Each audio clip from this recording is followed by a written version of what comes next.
وعن والدينا ومشايخنا أهل الحقوق علينا عن جميع المسلمين والمسلمات والمؤمنين والمؤمنات وأن الله يرزقنا العلم والعمل ويحفظنا من الزيغ والزلل وأن الله يغفر ذنوبنا ويذهب عنا غيظ قلوبنا ويجرنا من مضلات الفتن ما ظهر منها وما بطن وأن الله يحفظ علينا الإسلام والإيمان ويختم لنا بالحسنى وإلى حضرة النبي محمد صلى الله عليه وسلم الفاتحة. بسم الله الرحمن الرحيم.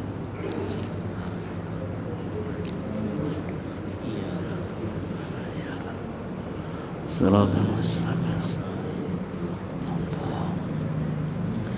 يا رب بالمصطفى بلغ مقاصدنا واغفر لنا ما مضى يا واسع الكرم. يا رب بالمصطفى بلغ مقاصدنا واغفر لنا ما مضى يا واسع الكرم. بسيد الخلق شمس الحق معتصم محمد خير المعصوم ومعتصم. يا رب بالمصطفى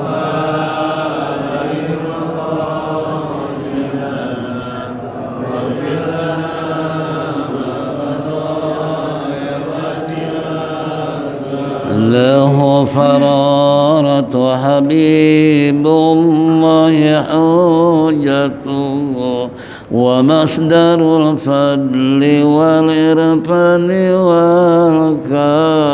يا رب المصطفى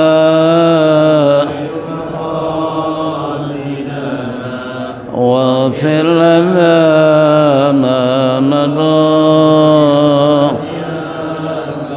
أسر الوجود وروح الكون بهجته زين الشمائل والأدب والشيم.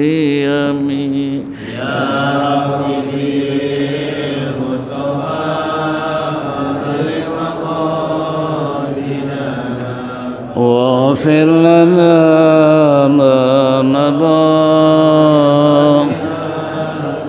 مطهر الأرض من لجس ومن درني من عبد وثان أو عبد صنم.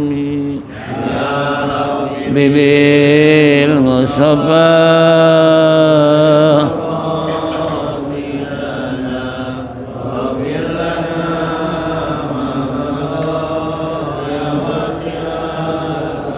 لله من منكذ الإنسان من سقر خير البليات من عرب ومن أجم. يا رب بالمصطفى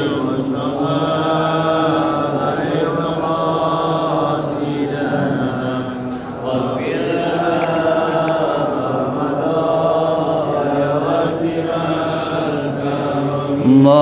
اللهم صل وسلم وبارك عليه.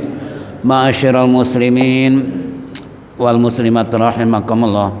الحمد لله رب العالمين والصلاة والسلام على أشرف المرسلين سيدنا وشفيعنا ومولانا محمد وعلى آله وصحبه أجمعين.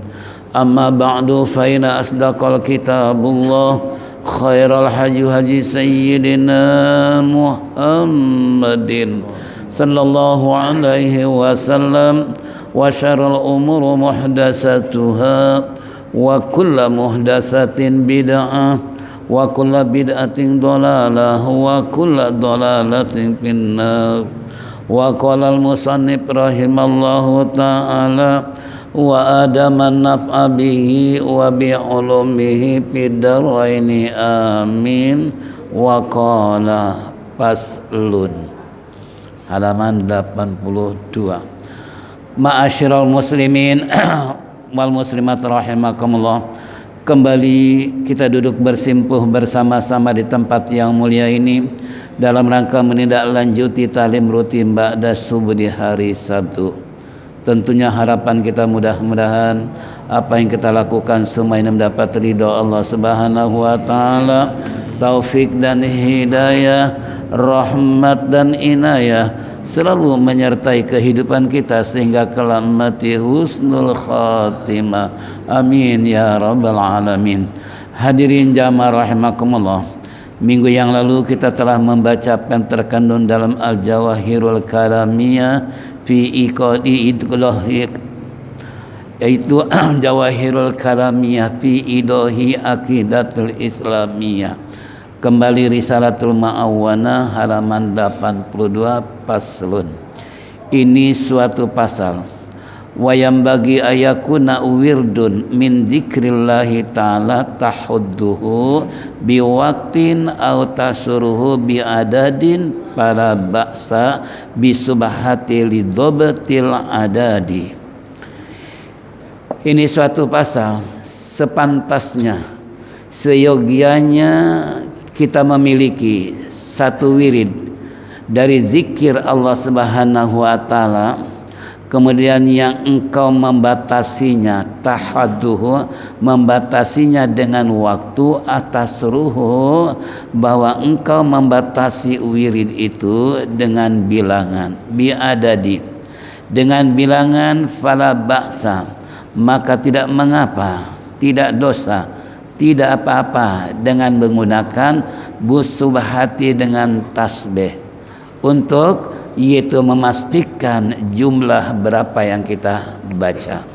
Ini sebelum jauh melangkah, di sini Al-Fakir ingin sedikit menambahkan karena adanya pendapat-pendapat di antaranya kalau kita wirid alias zikir pakai jari tangan atau pakai tasbih.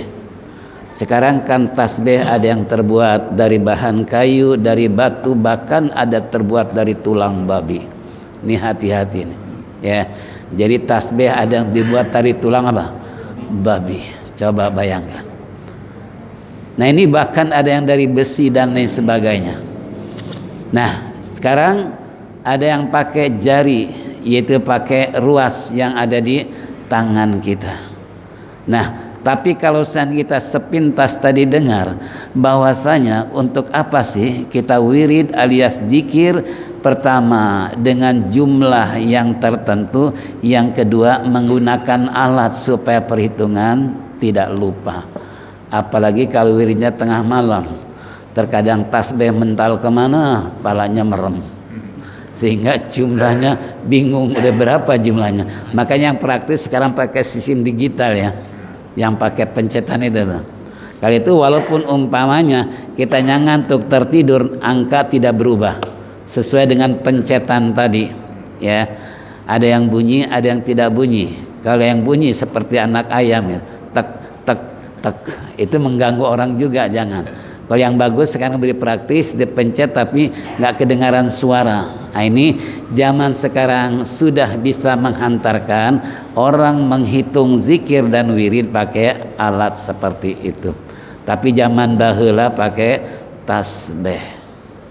Bahkan waktu saya jarah ke Yaman, ke sana ke Hadraul Maut, itu diajak jarah ke satu makam di mana kita mengumpulkan tasbih semua. Karena ini min jumlatil aulia, beliau selalu istilahnya menghitung dengan tasbih. Setelah dikumpulkan tasbih kita, kemudian baca doa di makom beliau, dan yang kedua datang ke seorang wali Allah juga yang masih hidup, kita menyentuh tasbih beliau yang percis kayak buah pinang gitu. Jadi besar-besar ya, dengan apa, topi yang kerucut kayak model apa namanya yang Kalibata itu, iya, Habib Kuncung. Kita dipakaikan seperti itu sambil megang tasbih beliau. Itu sampai segitunya. Kita dibuat sedemikian rupa sebagai satu kenangan bahwa kita pernah istilahnya menobatkan diri dengan menggunakan tasbih ataupun peci seperti si apa Habib Kuncung yang ada di Kalibata. Jadi merucut kita. Nah, ini yang saya dulu sebelum diundang ke rumah, yaitu Umar Hafiz ke rumah beliau. Nah, itu jarah dulu dan sebagainya. Nah, sehingga terasa betapa indahnya kita setelah mendapatkan tasbih yang langsung dari makom sohibul tasbih tadi. Nah, makanya di sini orang dulu lebih baik menggunakan tasbih daripada jari. Nah, sekarang lebih canggih lagi pakai alat digital tadi ya. Ini tergantung kepada kita praktis lebih mana yang baik. Karena semuanya akan jadi saksi di hadapan Allah Subhanahu wa taala. Ini satu. Kenapa harus pakai jumlah biadadi? Jumlah perhitungan berapa wirid yang kita akan baca. Contoh umpamanya, ini salah satu tahadus bin nikmah. Saya waktu di Masjidil Haram itu dapat sebuah wiridnya, tapi di hotelnya itu wirid salawat idrokiiyah. Itu beliau katakan, kata guru saya, ini baca 1000 kali kalau dalam kondisi terdesak, tapi kalau dalam kondisi dalam keadaan aman-aman aja cukup 300 kali. Nah, ini perhitungan jumlah yang kita baca harus ada ketentuan, jadi enggak ada sekian bebas dan sebagainya, enggak. Kalau yang namanya wirid sesuai dengan anjuran sang guru berapa jumlah yang kita baca. Contoh dari guru kita waktu penutupan di puncak tentang dawaul fakri, doa supaya jangan miskin, jangan susah. Ini gimana hidup nggak susah, nggak pernah mau zikir, nggak pernah mengadakan pendekatan diri kepada yang maha kaya. Siapa? Allah. Kan Allah maha kaya ya. Nah, kita melakukan satu approach pendekatan diri dengan Allah melalui zikir. Makanya ulama-ulama itu memberikan ijazah kepada jamaah dan santrinya dengan judul Dawaul Fakri, doa zikir untuk menghilangkan fakri, miskin ilmu, miskin apa lagi? Miskin harta, miskin apa lagi? Miskin tenaga, miskin apa lagi? Miskin pikiran, miskin, pokoknya seluruh kemiskinan seakan-akan istilahnya kita tidak ingin terjadi. Maka sang guru ngasih ijazah yang disebut Dawaul Fakri. Nah, guru cerita ketika menyampaikan wirid ini, mimpi kedatangan gurunya. Beliau apa yang dikatakan? Saya merasa tenang, katanya. Kenapa? Karena wirid saya disampaikan kepada para jamaah dan para santri. Itu langsung malamnya didatangi sama gurunya karena memberikan ijazah seperti itu. Tinggal kitanya ngamalin apa enggak? Udah pernah dikasih kan? Udah pernah dikasih belum? Yang bacaannya apa itu? La ilaha illallahul malikul haqqul mubin Muhammadur Rasulullah shadiqul wa'dil amin 100. Subhanallah bihamdihi subhanallah azim astagfirullah 100. La haula wala quwwata illa billahil aliyil azim 100. Bacanya sebelum salat subuh. Habis azan salat sunnah kemudian baca Dawaul Fakri. Ini kembali dengan batas 100 ya. Nah, ini contoh. Jadi kalau yang tadi dikatakan bahwasanya tahadduhu, yaitu engkau istilahnya membatasi pertama waktu, yang kedua jumlah hitungan yang kita baca, yang kita wiridkan umpamanya. Berapa jumlahnya kembali tergantung kepada sang guru yang memberikan ijazah tentang wirid. Karena dalam kitab ini pun dikatakan man taraka wirdun fahuwa kirdun. Siapa yang meninggalkan wirid sama dengan monyet. Tahu monyet? Gak pernah mau diam, gak betah dia sila. Maunya apa? Jalan melulu. Udah ketahuan di rantai masih juga apa? Gak mau diam. Tuh monyet tuh mundar mandir gak karuan. Nah itu dianggap bahwasanya man taraka wirdun fahuwa, siapa yang meninggalkan wirid sama dengan monyet. Makanya ulama-ulama dulu wiridnya kayak apa?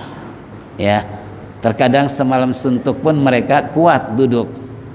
Cuman saya waktu kakek saya masih ada, saya masih kecil, saya belum paham tentang beliau. Kata nenek saya itu semalam suntuk sila nggak berubah-ubah, itu beliau bisa. Kata nenek saya karena ada wiridnya, tapi saya nggak dapat itu ijazah.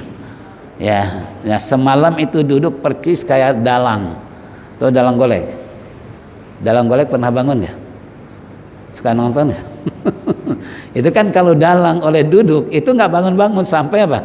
Sampai selesai menjelang subuh. Dari pertama duduk dan seterus sampai cerita selesai. Katakanlah punya babat Banten, ya babat Cirebon dan sebagainya. Ajian kalimat syada itu dari duduk sampai istilah yang selesai nggak bangun-bangun. Kenapa? Ya rupanya ada wirid tersendiri. Ini contoh orang dulu ya. Kalau orang sekarang kira-kira wiridnya berapa jam? Semalam cukup kuat. Setengah jam udah gusar geser. Pantat udah panas, kaki udah pegal. Baru setengah jam. Gimana kalau kayak orang dulu?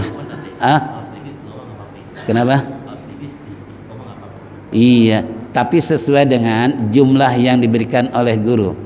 Kecuali contoh nih dari baginda Rasulullah SAW, tasbih setiap salat 33. Namun kalau kondisi nggak memungkinkan 33, cukup 10 kali. Sebagai penanggulangan 33 kita nggak bisa, tapi karena kondisi yang nggak memungkinkan maka cukup baca tasbih 10 kali. Ya, terutama nih kalau mau pasir. Kalau musafir kita kemana aja, karena contoh saya kalau dengan Habib Ahmad itu ke Singapura, ke Lombok, kemana macam istilahnya, ke Malaysia, itu paling wiridnya cuma apa? 10-10. Subhanallah, subhanallah, subhanallah, subhanallah, alhamdulillah, alhamdulillah, Allahu akbar, Allahu akbar. Doa kontet istilahnya, doa pendek selesai langsung berangkat lagi dan seterusnya. Itu yang saya istilahnya alami dengan perjalanan beliau Habib Ahmad ya. Nah ini contoh, itu boleh dia apa? Diperkecil perhitungan, namun tadi kalau memang terdesak daripada enggak ya daripada enggak dikerjakan gitu kan. Tadi kata guru saya 1000, tapi kalau dalam keadaan normal katanya enggak terlalu ini banget, ada cukup 300 baca. Nah ini kan tadinya 1000 boleh dibaca 300. Ini namanya pengurangan ya, jumlah yang diberikan. Kita boleh mengurangi dengan ijazah, dengan pemberian sang guru. Ini contoh. Jadi kembali, namanya wirid min dzikrillah adalah menyebut nama Allah, menyebut asma Allah yang engkau membatasi waktu maupun jumlah yang kita akan itu. Makanya orang dulu di rumah-rumah masing-masing di kantongnya ada tasbih. Kalau orang sekarang ada apa? Ada apa? Tasbihnya ada nggak? Jangan di kantong, di rumah aja nggak ada tasbih. Masya Allah. Selesai sudah tentang masalah pembukaan dari musannif mengenai tentang wirid menggunakan tasbih. Wa'lam, ketahuilah oleh kalian, ketahuilah anna zikra ruknu tariqi wa miftahu tahqiqi wasilahul muridina wa mansurul wilayah. Nah sekarang untuk apa sih kita melakukan zikir menyebut asma Allah dengan jumlah sekian waktu tertentu. Nah, anna zikra, bahwasanya zikir itu adalah ruknut thariq, merupakan satu rukun jalan sebagai pembuka tahqiqi hakikat daripada, dan merupakan senjata para murid, wa mansuru wilayah, dan tiada istilahnya yaitu, dan wa mansur penyebaran, al wilayah yaitu wilayah, yakni pangkat kewalian. Nih tujuannya nih. Jadi tujuan kita wirid ini rukun jalan untuk membuka hakikat kita mengenal Allah dan lebih dekat kepada Allah. Sebab dengan zikir tersebut, seperti contoh Syekh Siti Jenar, itu kenapa dia mengaku kaulaning Gusti, aku adalah Tuhan, karena yang beliau adalah baca dan jadikan wirid seakan-akan Allah menyatu dengan dirinya, nggak sadar dia bicara di hadapan muridnya, kaulaning Gusti, aku ini adalah pangeran. Kalau pangeran bahasa mana? Bahasa Sunda. Kalau bahasa kita apa? Itu tadi. Nah, sehingga fakta sejarah ini orang Belanda memutarbalikan fakta, katanya Syekh Siti Jenar dibunuh. Padahal itu konon dalam sejarah itu buatan sejarah orang Belanda. Untuk apa? Untuk mengadu domba dan untuk membuat hoak istilahnya bahwa Syekh Siti Jenar dibunuh. Padahal Syekh Siti Jenar seorang wali. Apa mungkin wali dibunuh kira-kira gimana? Mungkin nggak? Makanya saya setelah dapat istilahnya informasi dari Syekh Google ya, Syekh Google itu pemutaran fakta yang dibalik oleh Belanda supaya orang Islam di satu sisi mereka benci dengan wali, terutama Syekh Siti Jenar ya, yang dibunuh oleh wali. Nah, sedangkan wali apa mungkin orang yang bersih, orang selalu mensucikan diri untuk dekat diri dengan Allah berani membunuh, kira-kira gimana? Sedangkan kata Allah kan man qatalan nafsan fakanama qatalan nasa jami'a, sebarang siapa yang membunuh seseorang apalagi sengaja sama dengan membunuh seluruh manusia. Kira-kira kayak apa dosa? Apalagi yang dibunuh seorang waliullah, na'udzubillah min dalik. Ini tolong jangan terkecoh dengan sejarah, terutama cerita legenda, apalagi yang dikarang oleh kafir, oleh orang-orang apa? Kafir. Nah, ini contoh. Itu satu. Yang kedua tadi, untuk membuka kunci hakikat kita mengenal Allah, dekat dengan Allah. Yang ketiga, wasilahul muridin, dan yaitu senjata para murid. Itu wirid itu menjadi sebuah apa? Senjata. Contoh nih, Bapak suka baca ayat 5? Suka baca nggak? Ayat 7? Suka baca nggak? Ayat 15? Baca nggak? Nggak pernah baca? Baca. Ya, saya nggak tahu kalau anak saya dapat dari ibu saya. Ya, Sierros, kamu jangan tinggalkan ya, baca ayat 5, 7 dan ayat 15. Itu pesannya gitu. Tapi sama saya nggak pesan, sama anak saya malah yang pesan. Jangan kamu tinggalkan. Itu kalau saudara-saudaranya lupa, tanya sama ibu saya tentang ayat 5, 7 dan 15. Ini termasuk dalam angka senjata. Waktu saya sebelum ke Kemu Pasir itu ada teman, dia salah satu dosen di Jakarta Barat ya, biasa ngaji, teman ngaji. Nah, kemudian mampir ke rumah beliau. Ini tadinya hutan barantara, penuh dengan binatang-binatang yang dia cerita, Ustaz, ini dulu nggak ada satupun orang berani membuat rumah di daerah sini. Nah, kemudian saya wirid ya, saya baca ayat yaitu 15. Alhamdulillah saya buat di rumah. Sekarang lihat kayak apa mereka, penduduk makin ramai dan makin ramai. Kenapa? Rupanya hikmah baca ayat tersebut mengusir binatang buas. Senjata bukan? Senjata. Lalu guru saya cerita lagi, Kayak Kamal ya. Dia cerita baca ayat 7. Ayat 7 setiap satu ayat baca qul la yusibanna illa kama kataballahu wa maulana wa 'alallahi falyatawakkalul mu'minun, khusus Jibril alaihi salam. Yang kedua pada baginda Rasulullah, ketiga Abu Bakar, 4 Umar, 5 Utsman, 6 Ali, 7 Ka'bul Akhbar. Ya, konon kata sang guru, insya Allah kalau jalan seandainya ada pohon roboh nggak bakalan kena pohon roboh. Hikmahnya untuk apa? Senjata bukan?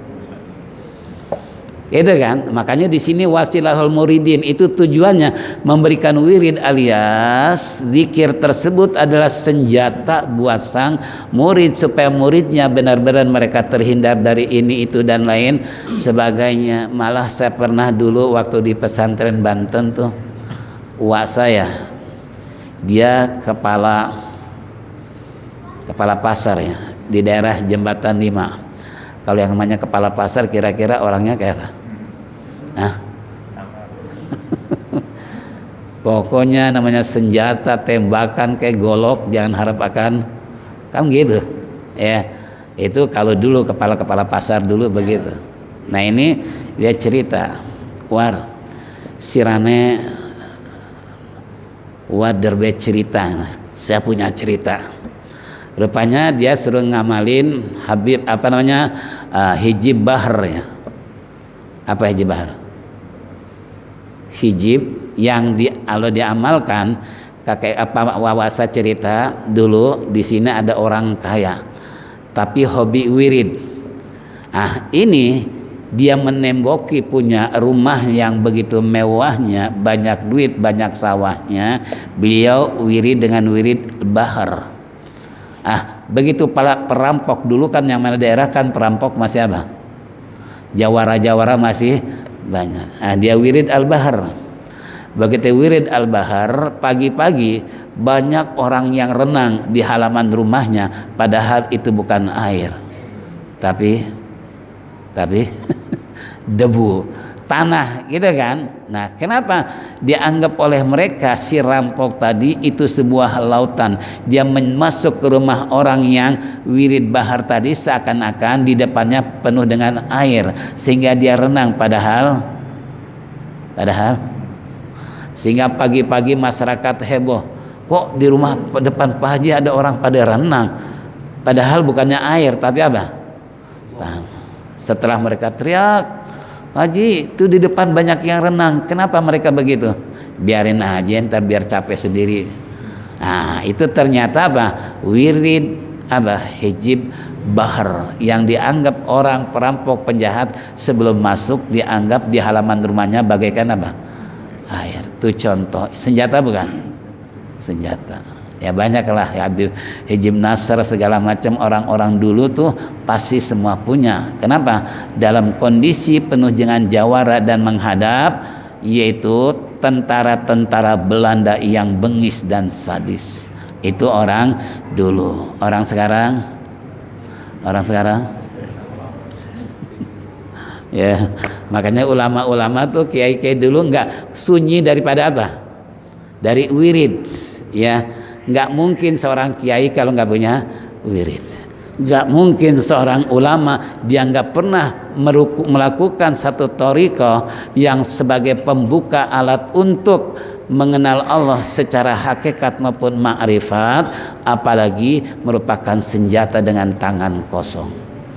Itu kan senjata tangan kosong. Kalau pakai senjata golok, tembakan, bedil segala macam kan itu senjata yang kelihatan. Tapi kalau senjata yang kosong ya seperti apa? Wirid tadi. Ya, makanya kembali buat kita semua nih, tolong di kalangan kaula muda kita jangan sunyi daripada wirid. Jangan gak ada satu senjata dalam diri kita untuk mempagar diri kita supaya terhindar dari mara bahaya. Kalaupun toh kena juga ya memang kehendak Allah. Tapi usaha kita punya senjata tadi. Ya, apalagi orang-orang dulu di samping jago silat juga jago wirid. Orang sekarang Orang sekarang cuma sok jago-jagoan doang. Itu kan. Ini tolong, ini kata musannif.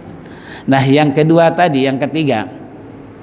Yang pertama tadi ruknu tariqi wa miftahul tahqiqah, wasilahul muridin wa mansurul wilayah. Dan ini penyebaran wilayah. Dalam hal masalah umpamanya dia punya predikat kewalian, muru'ah sebagai kehormatan dalam kehidupan masyarakat, itu dengan wirid dia punya harisma, dia punya apa? Wibawa. Makanya ulama-ulama wibawanya kayak apa? Kita jangankan isa debat ilmunya, lihat wajahnya aja udah apa? Dulu mualim Saidan yang ngajar di sini nih, menurut cerita itu dulu kayak apa mereka semalam suntuk main judi, main kartu. Itu dengar terompahnya aja udah pada lari. Gimana lihat orangnya? Itu kan, orang dulu dengar terompahnya tak tak tak, haus, buru-buru itu tuh payu kabur. Itu dengar terompah, gimana lihat orangnya? Apa itu? Itu ya. Makanya coba kita baca hijib sakron. Kan pakai gini. 3 kali ya. Nah, ini kemudian untuk wilayah daerah CRT CRW lebih luas 3 kali. Ini ada seorang istri, dia suka bingung lihat suaminya kagak karuan begini. Dia cerita sama teman, tahu suami saya tiap malam suka begini terus, ngapain katanya. Itu mereka yang tidak mengenal tentang wirid nggak akan tahu. Itu adalah wirid sakron yang memang dianjurkan untuk, kalau bahasa kita apa, dengan senjata yang kosong tapi bisa menemboki, bisa mempagar diri kita untuk tidak terjadi sesuatu yang kita tidak inginkan. Makanya pakai gini, kalau bahasa kita sekitar tubuh kita lah diapain, ditemboki supaya jangan tembus apa, senjata bukan, itu mansurul wilayah ya. Nah, ini kembali buat kita semua, terutama di kalangan kaula muda maupun kaula tua, jangan kosong dari wirid, jangan kosong dari zikir kepada Allah. Karena tadi pertama sebagai pembuka jalan hakikat, yang kedua senjata bagi murid, yang ketiga untuk penyebaran wilayah dalam harismatik ataupun dalam wibawa dan lain sebagainya. Ini contoh. Yang ketiga, kama qala ba'dul arifin, sebagaimana telah berkata sebagian orang-orang yang arif, orang-orang yang bijak, yang selalu dan selalu dia takarrub, mendekatkan diri kepada Allah, tidak kenal situasi dan kondisinya, ala kulli hal wa ala hal. Ya, kalau saya sering katakan bahwa Syekh Junaidi Al-Baghdadi 1 detik aja nggak ingat sama Allah, sebab kalau 1 detik lupa 1000 tahun nggak bakalan bisa dibayar. Padahal lupa menyebut Allah cuma 1 detik. Kalau kita berapa detik? Berapa detik? Berapa jam? Ya Allah, Bang Jenderal berapa jam nggak ingat sama Allah? Tiap hari, ya Allah Rabbi. Itu Imam Junaidi 1 detik aja lupa sama Allah, 1000 tahun gak bakalan impas dibayar. Kalau kita alhamdulillah berjam-jam lupa sama Allah, paling waktu di masjid ingat Allah. Masya Allah. Kata sebagian ulama arifin, wa qad qala Allah ta'ala fazkuruni azkurukum, wa qala ta'ala fazkurullaha qiyama wa qu'uda wa ala junubikum, wa qala ta'ala ya ayyuhalladzina amanu zkurullaha dzikran katsira, wa qala Rasulullah sallallahu alaihi wasallam. Ini sebagian arifin mereka berkata, sungguh qala Allah Ta'ala telah berfirman, Allah Ta'ala fazkuruni azkurukum, kata Allah dalam Al-Quran, ingatlah kamu kepadaku, azkurukum niscaya aku pun ingat kepada kamu. Jadi kalau kita menyebut nama Allah, bismillah, alhamdulillah, subhanallah, la ilaha illallah, Allahu akbar, kalimat-kalimat thayyibah, semua asmaul husna, ketika kita sebut di situ nanti kita pun disebut oleh Allah. Subhanallah. Coba. Jadi makanya kita terlindung dari berbagai macam hal. Kenapa? Karena backingan kita yang mengawasi dan yang selalu menjaga diri kita siapa? Allah, karena kitanya selalu menyebut nama Allah. Ya, engkau dekat, aku dekat. Engkau jauh, aku jauh. Itu kan konsep Al-Quran. Makanya Allah katakan, yaitu fazkuruni azkurukum, ingatlah kamu kepadaku, niscaya aku pun ingat kepada kamu. Nah, kalau kita seperti tadi berjam-jam baru ingat sama Allah, gimana Allah menyebut kita? Kalau kitanya nggak pernah menyebut nama Allah. Nih tolong sekali lagi, kapan saja berdasarkan firman Allah kedua, fazkurullaha qiyama wa qu'uda wa ala junubihim, zikirlah kepada aku, kata Allah, ingatlah kepadaku tatkala diri duduk maupun tatkala baring. Diri naik busway, nggak bisa duduk sambil diri, ingat sama Allah. Dapat duduk, nyebut nama Allah. Nggak bisa diri, nggak bisa duduk, nggak mungkin di busway berbaring. Gitu kan, pengen diinjak-injak orang kan gitu. Nah, di saat kita menjelang tidur atau rebahan, itu pun Allah perintahkan untuk selalu zikir. Malah dianggap oleh Allah yang nggak mau zikir tatkala diri duduk maupun berbaring, itu dianggap orang yang nggak punya pikiran. Nah, orang nggak punya pikiran orang apa? Kenal orang gila? Pernah nyebut nama bismillah nggak? Paling cuma ketawa doang dia tiap hari. Walaupun dalam keadaan telanjang tetap aja dia happy aja tuh orang gila. Ya Allah Rabbi. Coba bayangkan.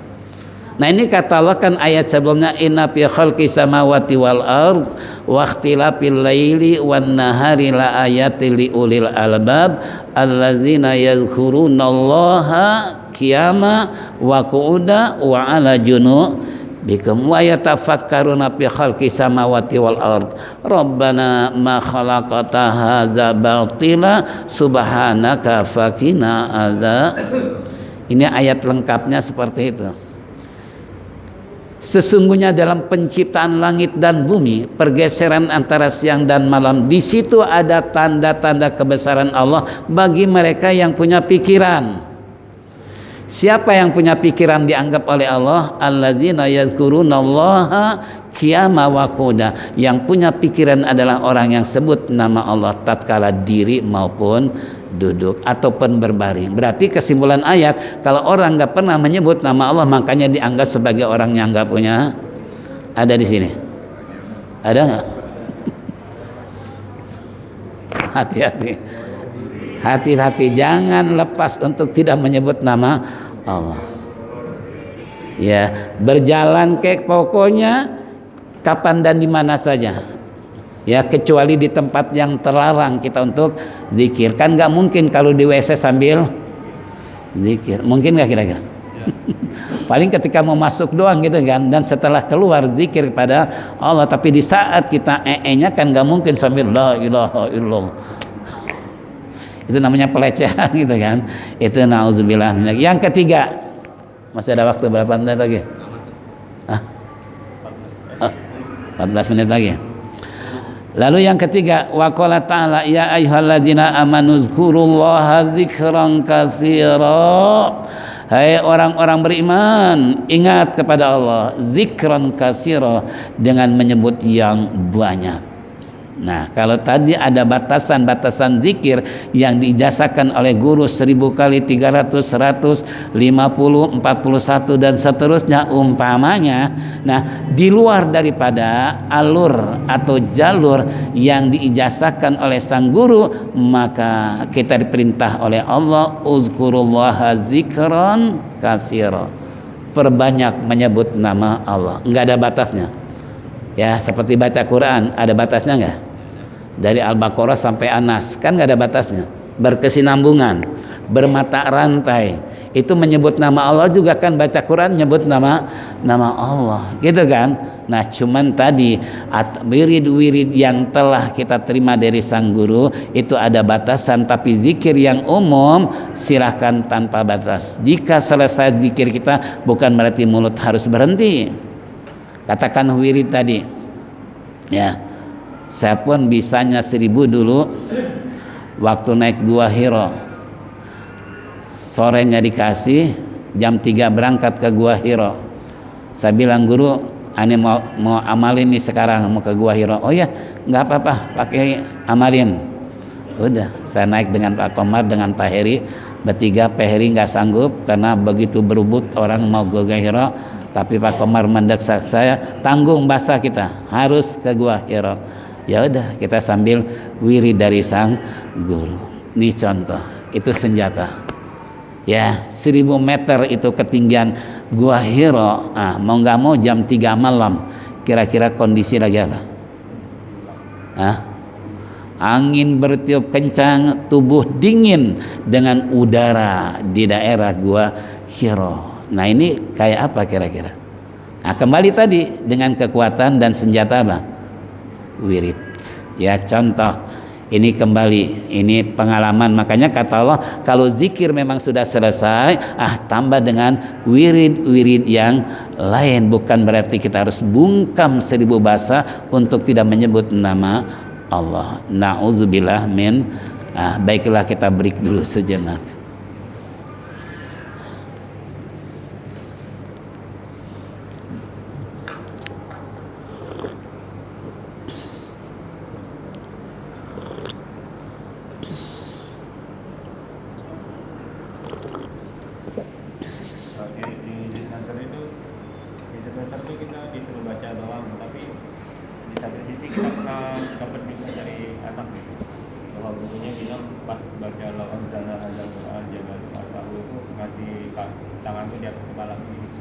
Sampai Azizul Hakim. Iya. Itu kita terapkan juga atau gimana? Iya. Ini kalau memang lo anzalnal Quran dan seterusnya bacaan wirid, apa kata guru ikuti. Tapi kita nggak langsung dari guru, tapi dari anak, dari saudara, atau dari siapa saja secara estafet keijazahan tentunya kan sah ya. Walaupun nggak pakai ijab kabul kan. Tadi kata anak dari gurunya bahwa baca ayat tersebut di atas kepala, kita inikan tangan di situ untuk apa? Sebagaimana tadi menaungi diri kita supaya jangan sampai terkena. Kalau tadi kan hijab sakron kan begini diputar, karena kan di sini. Kalau tadi kan buat nemboki diri ya. Nah kalau tadi kan buat naungi diri kita, itu seperti itu. Jadi makanya boleh kita amalkan, karena yang namanya ijazah, saya lagi mengkaji itu kitab Sab'ul Mufid ya, 70 macam ilmu tuh. Itu salah satu di antaranya, kalau seandainya kita dapat saran ataupun ilmu dari mereka yang pernah dijazahkan oleh guru secara estafet, itu termasuk ijazah. Ya, jadi makanya cuman kita kan nggak bilang qabil tuh ya ajaztuka, jawab qabil tuh saya jazahkan ini wirid, kita jawab saya terima, ya udah amalkan gitu kan. Tapi ini hanya sebagai petunjuk, isinya tanpa diijazahkan. Cuman seyogianya kalau baca ayat itu taruh tangan di atas kepala. Tujuannya seperti itu. Ini contoh bisa kita amalkan. Ya. Karena setiap yang ada di buku itu secara langsung udah dijazahkan oleh yang mengarang buku. Itu sudah otomatis. Ya, karena dalam kajian masalah ijazah itu macam-macam. Ya termasuk tadi setiap yang ada wirid bacaan dalam buku berarti itu udah diijazahkan oleh pengarang. Contoh nih, saya waktu ikut ngaji di keturunan Syekh Abdul Qadir Jilani di Mekah, itu yang di bawah pimpinan dulu Said Muhammad Al-Maliki. Itu di luar kota Mekah, karena orang Wahabi melarang orang-orang sunnah wal jamaah ngaji di seputar Masjidil Haram atau Masy'aril Haram. Antipati mereka. Itu padahal kita baru datang aja ke hotel, Kata Habib Jindan, nah, siapa yang mau ikut kami kemana? Ikut ngaji. Kebetulan ini Qadi Mekah, beliau sebagai qadinya dan keturunan Syekh Abdul Qadir Jailani yang kesekian. Saya langsung ganti baju, langsung ikut naik mobil ke pegunungan, jauh jaraknya di luar kota Mekah. Ah, itu setelah selesai ngaji kitab Bukhari itu Sahih Bukhari, makan bersama, kemudian ngobrol. Kemudian kata Habib Jindan, ya Syekh, ini para kiai-kiai istilahnya, para ustadz ini minta ijazah. Beliau ijazahkan tuh, apa yang telah saya baca, saya ijazahkan kepada Anda semua. Itu qabil tuh. Nah, itu kan kita jawab kami terima gitu kan. Ataupun dibaca atau tidak kitabnya, yang penting udah dapat apa? Udah dapat restu dari beliau kan gitu. Itu yang ada di rumah saya, fotonya itu dia tuh. Saya lagi duduk bersama dengan beliau, itu fotonya. Kenapa itu mengijazahkan, dia katakan seluruh apa yang telah saya baca saya ijazahkan kepada Anda semua. Itu termasuk. Kalau itu liqa, langsung bertemu dengan siapa? Dengan guru. Tapi kalau dari guru ke murid, murid ke murid, itu pun sama dengan ijazah. Ya, itu banyaklah tentang pengertian ijazah. Udah, itu boleh diamalkan. Inilah hadirin, nanti insya Allah ke depan tentang masalah hadis-hadis Nabi kita Muhammad sallallahu alaihi wasallam yang menjelaskan tentang masalah arti wirid dan manfaat wirid. Kalau tadi secara globalnya adalah sebagai pembuka jalan untuk mengenal hakikat dan makrifat pada Allah, dan sebagai senjata para murid yang ketiga untuk penyebaran di dalam wilayah yang kita tinggal, insya Allah. Inilah hadirin, tinggal 1 menit, waktu isyraq telah tiba. Mari kita tutup dengan zikir tauhid. Bagi bapak-bapak yang ikut ke Kebayoran ya, ini ibu-ibu saya dengar katanya mau ikut tuh ya, 2 mikrolet ya, 2 mikrolet. Nah, mungkin saya datang agak siang karena saya mau tugas dulu. Jadi nanti kalau sana-sana mungkin ada Ustadz Aziz sebagai panitia yang mengatur tentang masalah penyiapan buat para tamu. Jadi kalau ibu-ibu tuh kalau pengen kebelat, pengen buang air kecil, itu di belakang rumah beliau. Di depan kan buat laki-laki ya, karena duduk dari jam 7, 8, 9, 10, 11 5 jam. Nah, ini saya kasih jalan, jadi ibu-ibu jangan bingung, jangan minder, tinggal jalan ke belakang di tempat perpustakaan mu'alim. Di situ ada kamar kecil, sebab di depan buat laki-laki, karena itu urusan penting. Kalau nggak saya kasih tahu nanti bingung lagi ya. Tolong nih ibu-ibu yang mau ke sana dan jaga ketertiban Majlis Salim kita, kena Kemayoran ini 5 wilayah udah ditengenal Majlis Salim Kemayoran. Coba yang kenal Kemayoran ya. Nah, ini tolong sekali lagi yang bapak-bapak yang mau ikut ke sana, saya mohon maaf mungkin saya belakangan dengan keluarga, tapi jamaah yang ikut duluan silahkan ya ke sana, insya Allah saya akan menyusul. Mudah-mudahan Allah panjangkan umur, sehat walafiat. Mari kita tutup dengan zikir tauhid. Falyatafaddal mashkura.